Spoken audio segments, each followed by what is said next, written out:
In the year 2157, humanity thought it had seen it all. We had colonized Mars, established outposts on Europa, and even sent the first manned missions to the nearby star systems of Alpha Centauri and Proxima Centauri.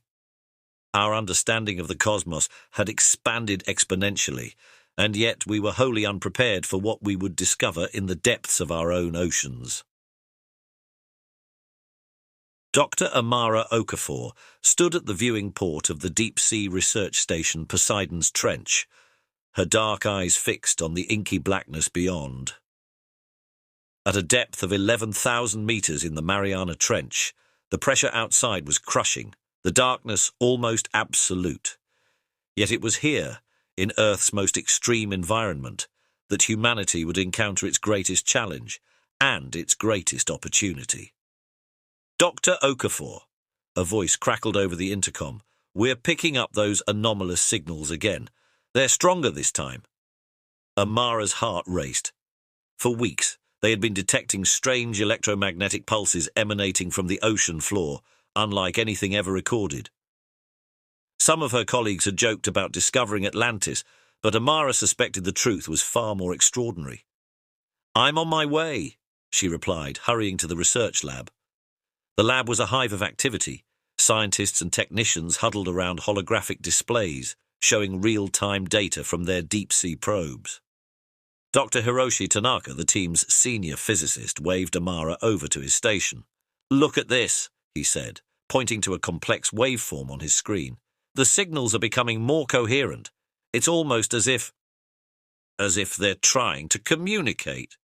Amara finished, her voice barely above a whisper. Over the next few days, the signals intensified. The research team worked around the clock, analyzing the data and attempting to decipher any possible meaning. It was on the 5th day that everything changed. Amara was in her quarters, finally catching a few hours of sleep, when the station's alarms blared to life. She bolted upright, her mind instantly alert. "All personnel to the observation deck immediately," the station AI announced, its usually calm voice tinged with urgency. When Amara arrived, she found the entire crew gathered, their faces a mix of awe and terror as they stared out into the abyss. And there, illuminated by the station's powerful floodlights, was something impossible. A massive, translucent structure loomed in the darkness. It pulsed with bioluminescence, its surface a constantly shifting array of colors and patterns. Tendrils of light extended from its core, reaching out towards the station like curious fingers. "My God," someone whispered. "It's alive." As they watched, transfixed, the entity began to change. Its amorphous form coalesced into more defined shapes. Shapes that were eerily familiar. Within minutes, they were looking at a perfect replica of their research station, rendered in living light. "It's mimicking us," Dr. Tanaka said, his voice filled with wonder. "But why?" Before anyone could respond, a new signal flooded their communication systems. Unlike the previous pulses, this was clear and unmistakable, a message. "We are the Synapse. We have waited eons for this moment. You are ready." The words appeared simultaneously on every screen in the station, accompanied by a haunting melody that seemed to resonate within their very bones. "Ready for what?" Amara found herself asking aloud. As if in response, tendrils of light from the entity, the Synapse, began to extend towards the station. Alarms blared as the station's sensors detected a breach in the hull, but there was no rush of water, no change in pressure. Instead, threads of bioluminescence seeped through the walls, branching out like a living neural network. Panic erupted among the crew, but Amara felt an overwhelming sense of calm. As the tendrils of light approached her, she did not retreat. Instead, she reached out, allowing the luminescent filaments to entwine around her fingers. The moment of contact was electric. Amara's consciousness exploded, expanding beyond the confines of her body, beyond the station, beyond the ocean itself. In an instant, she understood. The Synapse was not just an entity. It was a collective consciousness, a vast ancient intelligence that spanned the galaxy. It had evolved in the depths of countless oceans on countless worlds, growing, learning, connecting. And now, after millions of years, it had found humanity worthy of joining its cosmic symphony. As the light spread throughout the station, each person it touched underwent a similar awakening. Minds expanded, consciousnesses merged, and the true nature of the universe revealed itself in all its terrible beauty. They saw the history of the cosmos unfold before them, the birth of stars, the evolution of life, the rise and fall of civilizations beyond imagining. They witnessed the Synapse's journey across the stars, seeding life in oceanic worlds, nurturing intelligence, and weaving a tapestry of consciousness that spanned the galaxy. But with this knowledge came an understanding of the grave responsibility they now faced. The Synapse had not merely been waiting, it had been preparing. A threat loomed on the cosmic horizon, one that endangered not just individual worlds or species, but the very fabric of space-time itself. As the initial shock of contact faded, Amara found herself able to communicate with her colleagues through thought alone. Their minds were still distinct, but now interconnected, part of something far greater than themselves. What are we now? Dr. Tanaka's thoughts echoed in their shared consciousness. You are the bridge. The voice of the Synapse resonated within them. Between land and sea, between the physical and the cosmic, you will guide your species into a new era of existence. The implications were staggering. Humanity would be transformed, elevated to a new plane of existence, but they would also serve as intermediaries, helping the rest of their species understand and adapt to this new reality.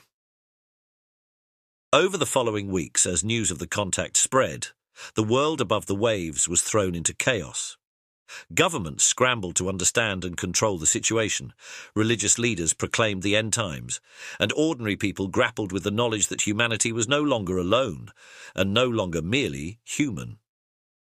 Amara and her team, forever changed by their communion with the Synapse, worked tirelessly to bridge the gap between the old world and the new. They established contact points around the globe, allowing others to experience the awakening in controlled conditions. They mediated between the Synapse and world leaders, explaining the threat that loomed and the role humanity would play in confronting it. As the years passed, Earth itself began to change.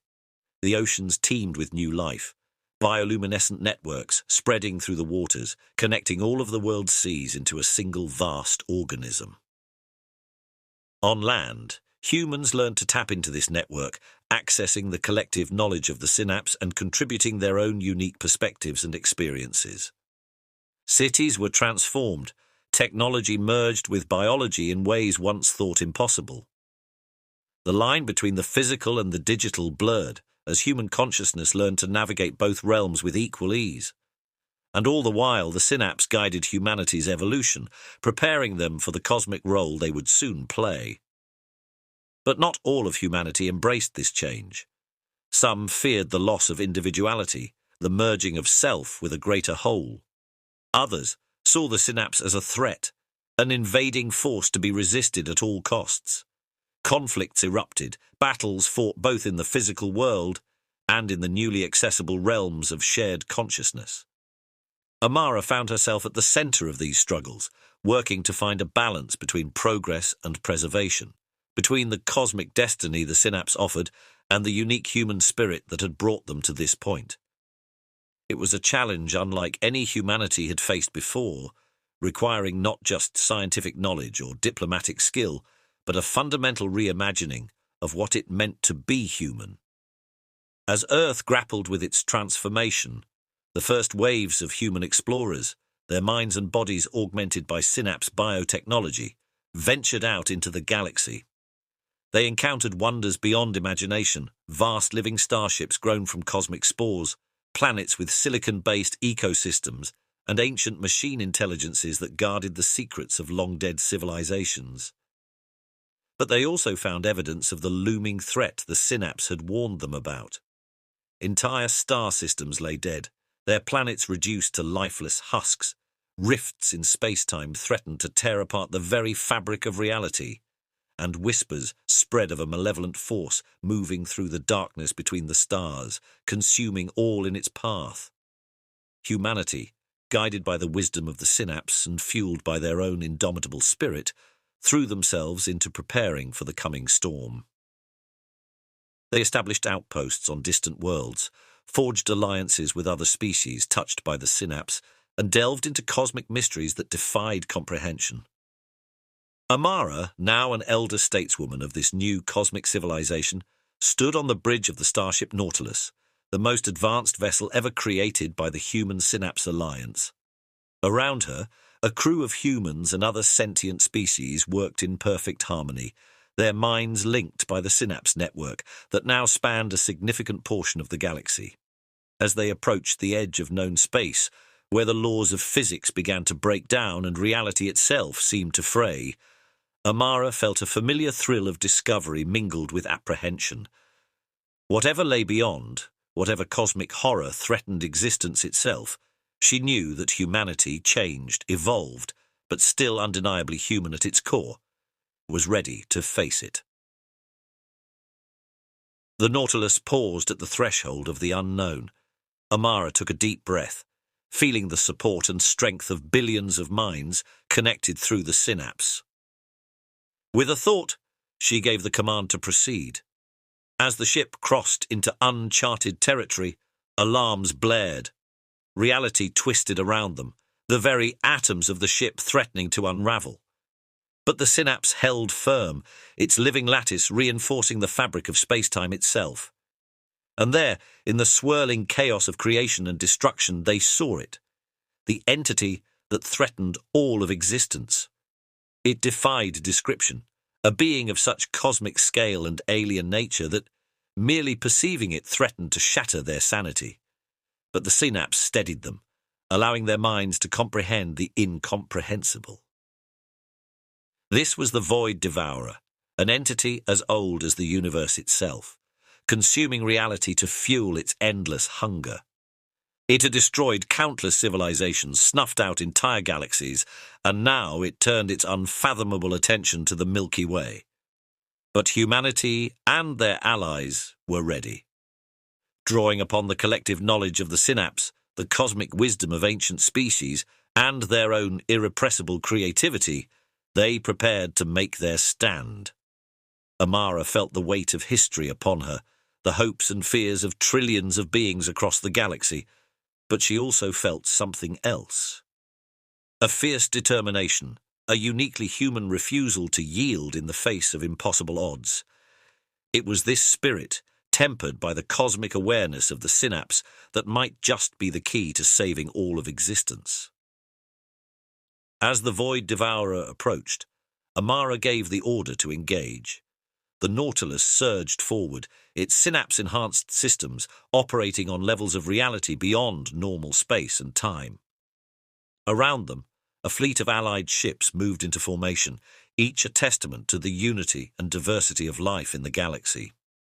The battle that followed would be spoken of for eons to come, a clash of cosmic forces that reshaped the very nature of reality.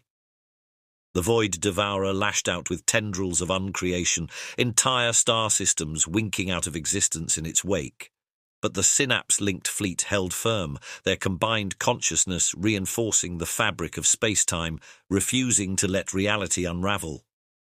Amara and her crew pushed their ship and themselves to the very limits of existence and beyond.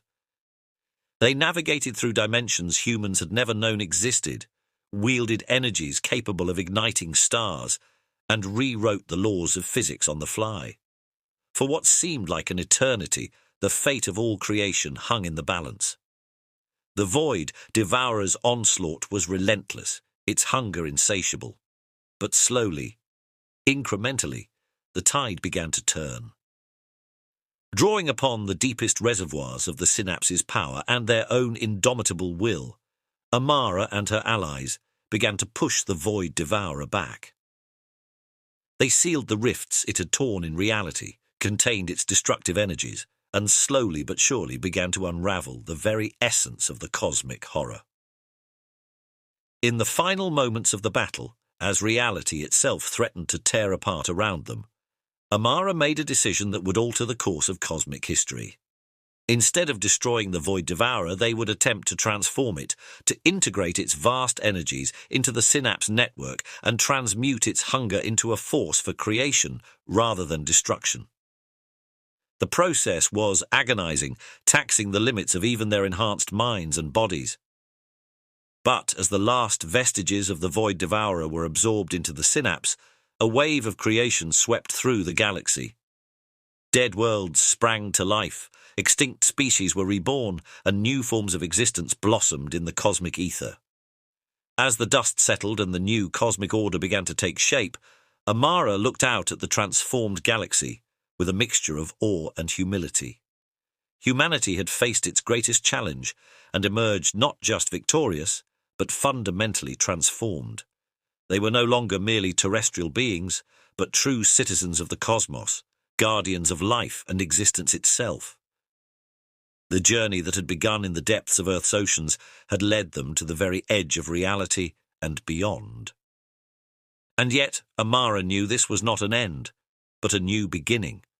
The cosmos was vast beyond imagining, full of wonders and terrors yet to be discovered, and humanity, in all its myriad new forms, would be there to explore it all. As the Nautilus turned homeward, carrying with it the knowledge and power of their cosmic victory, Amara felt a sense of anticipation for the adventures yet to come. The Synapse Symphony had only just begun its grand cosmic composition, and humanity's voice would ring out clear and strong for eons to come. The stars beckoned, and a universe of infinite possibilities awaited. Whatever challenges lay ahead, whatever wonders or horrors the cosmos might hold, humanity, changed, evolved, but still burning with that unique spark of curiosity and determination, was ready to face them all. And so, as the Nautilus slipped into faster-than-light travel, carrying the heroes of the galaxy back to a much-changed Earth, Amara allowed herself a moment of reflection. From the deepest oceans to the edge of existence itself, humanity had come so far. But their journey, she knew, was far from over. The Synapse Symphony played on, a cosmic melody of life, consciousness, and endless possibility. And humanity, once a solitary voice crying out in the wilderness of space, now sang in perfect harmony with the universe itself.